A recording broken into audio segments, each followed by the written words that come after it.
It's Kimmy here, and I just wanted to talk about grief again because my mum passed away 11 months ago, just over 11 months ago, and after, if you've seen the other video, I had that panic attack a week and a half ago, and this week I've had 2 days of really deep grief. And the stages of grief are denial, shock first, denial, bargaining, guilt, depression, anger, and acceptance to heal. And I'll be honest, I thought I processed it in a way where I accepted that my mum passed away, but I haven't processed all the emotions around it, because I was sorting her house out. I was also moving house. I was sorting the solicitors out her end, my end, organising a funeral, her house. I had children in the mix, and I was very sleep deprived of a baby that was got intolerance issues, and I was breastfeeding heavily still. So there was a combination of things that I was having to deal with in life, and you don't always make that space. And I thought, because I reframed it in the fact that my mum's in a better place, she's with my nan, that I'd processed it, and I absolutely hadn't. And it came out in a dream and a panic attack on Monday the 19th of September. And then this week I've had 2 days, and I wanted to document this because I want people to know that you have to go through this process. You have to grieve at some point. You can keep running away from it, but it will come up, or it will keep bringing you down and taking your energy to fight it and ignore it. So making that space, but it's all timing. Like, I feel like I had a lot of other stuff to be going through and dealing with and processing, and this is the right time for it to come through now. So it's not like you have to rush and push it, but just know that down the line it's really necessary. And so on Tuesday I cried for most of the day, and I realized that I am in the guilt, like, low stage, so guilt and depressed feelings, and really recognizing the shame behind the guilt. So that's what you need to heal. It's that rooted shame and the guilt, and those are really big, heavy emotions, but beautiful to, like, understand them, accept them, embrace them. It's just so necessary. And so yesterday I couldn't even get out of bed for like about 4 hours in the morning, and in the afternoon I was able to do a bit more, because I wanted to go to gym, I wanted to do this before I started work, and I was just like, my body is saying just rest. My body is saying rest. So I rested, and I read a book, and then I sat with the emotions. I did a bit of EFT tapping, and I cried, and all of it was really healing. It's also really draining. So eating and emotions, the two E's, are either draining you or building your energy. So eating nourishing, light, plant-based meals will give you lots of energy. Eating really heavy or toxic meals will really drain and take a lot of your energy for the digestion process. Emotions are the same. You have to digest and assimilate them and eliminate them, but that comes from being aware of them and accepting them. It's the awareness and acceptance which is the space where you heal. So I know that I am in that guilt stage, and I need to go through that. And how am I going to heal that? By sitting with it, letting it come up, allowing the emotions, tap in to get to the root, and work through the physical symptoms as well as the emotional. Journaling, I'm going to do some journaling, because when I had, like I said, when I had that panic attack, I felt like I'd been badly beaten, like repeatedly smacked with a baseball bat in the middle of my back, and that's where you feel a lot of, like, it's linked to like emotional support there. And yeah, it's all emotional. It's energy blockages in the body. So most of your disease, I think 99% of disease, is created from the environments we give ourselves, and it's the unhealed emotions and trauma.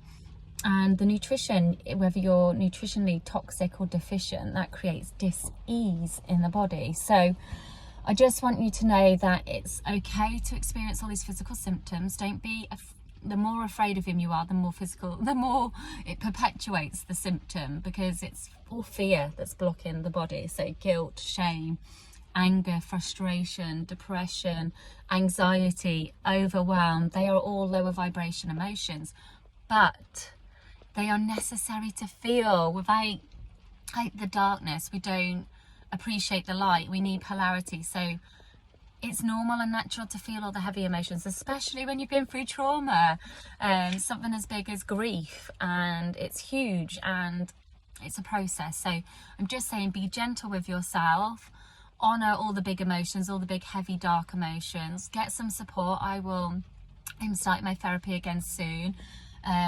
So I had 2 very poorly children throughout the whole of the school holidays, so my focus has just been on them, and now they're back to school, I'm working, I can start to focus on me fully again, and just because I want to be my best self for them, I want to be my best self for everybody around me. But that doesn't mean hiding my grief. That doesn't mean putting a mask on and telling everybody I'm fine. Fuck that fine, because you're not fine. It's okay. It's okay to not be okay all of the time and not be functioning at like high energy and real positivity. It's a process, and there's going to be chapters, and it will go like this. It will go like this, and that's how success goes, and that's how healing goes. And it's not like this, what people think it is. People think, oh, she's so lucky, she's so successful, he's so lucky. And it's like, no, that person has had to push through fear. They've had to be brave. They've had to really dig deep for courage. They've had to have a strategy. They've had to adapt their strategy. So it doesn't matter whether you're like working on your financial grief, trauma, building a business, like looking at your relationships.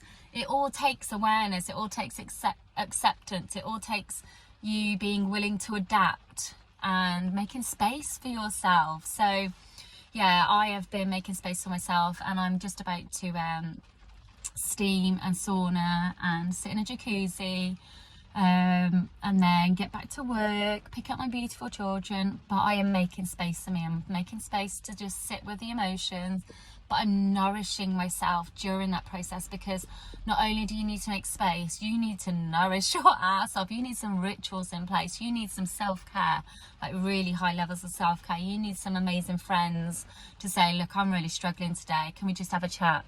Or can I just come around and have a hug? It's really that powerful. And the more you check in with yourself and check in with others, just support yourself is probably the message I have for you today. Support and nourish, and be really gentle and compassionate with yourself, because that compassion will help soothe and heal you, and that acceptance and that awareness. But avoiding it, trying to stay busy, you will end up burning out, and that's when you have things like panic attacks. Or and I am busy a lot, but I also make time to have that space for myself and nourish myself and have rituals in place and do things that plant new seeds and de-weed my energy system. So your web, your mind, your thoughts, your emotions, your spiritual well-being, your physical well-being. You've got 4 rooms that you need to take care of every single day. So it's just about being conscious and aware of that, and just allowing that grief to come up. It is a part of life. It's necessary, and it's actually beautiful to come out the other end from that. Because I, even just from having that panic attack, I knew days after that I was going to feel a bit lighter, and then it was going to come up again. So I went from like deep down here that day, like I was really weak. I felt really fragile. I felt like a 99-year-old woman that had been beaten up. That's how I felt. But it is necessary to allow it to come up, to heal. So my body deserves love and healing and nurturing. So does yours. And I just want more peace in my heart and to feel really powerful. And that comes, the more healing work you do, the more layers you peel off that onion, you get down to that solid core of who you truly are. Your authentic self. Instead of operating from a place of trauma, you'll be operating from a place of bliss. And that's what I want for my clients. That's what I want for myself. So I have to walk that walk and talk that talk. And that's why I'm recording these videos. Just if it helps one person, my work here is done and I am happy. So yeah, please make time to process grief, and know that it's the acceptance which will reframe it and give you that healing around it. But you have to go through the stages. We can't skip the stages. I'm sorry about that, but we can't. So yeah, I'm in the guilt and the the low, depressive, like, not all the time, but it's like that. So I'm going to feel it, and then I'm going to have like better days, and then I'm going to have days where I'm just like, Paul, where did that come from out of nowhere? Or something triggered it. Like, I've just been to the dentist this morning, and I sat inside my mum's house. My mum's house is directly opposite it. And that brings on the sadness again, and that's okay, because it's a reminder, and that's okay. And it's nice to be reminded as well, because you connect to them as well. So yeah, just know that every stage is okay, every stage is necessary. You deserve that healing. Make space for you, and just keep nurturing you, keep being honest and real with you. Check in with people that get it, that understand, that have compassion. Don't bother telling people that are like, you should be done, you should be over this. It's not going to help you on your journey. So just check in with the right people that will hold compassionate space for you to hold compassionate space for yourself. You just need a good solid support system of people, even if it's 2 friends.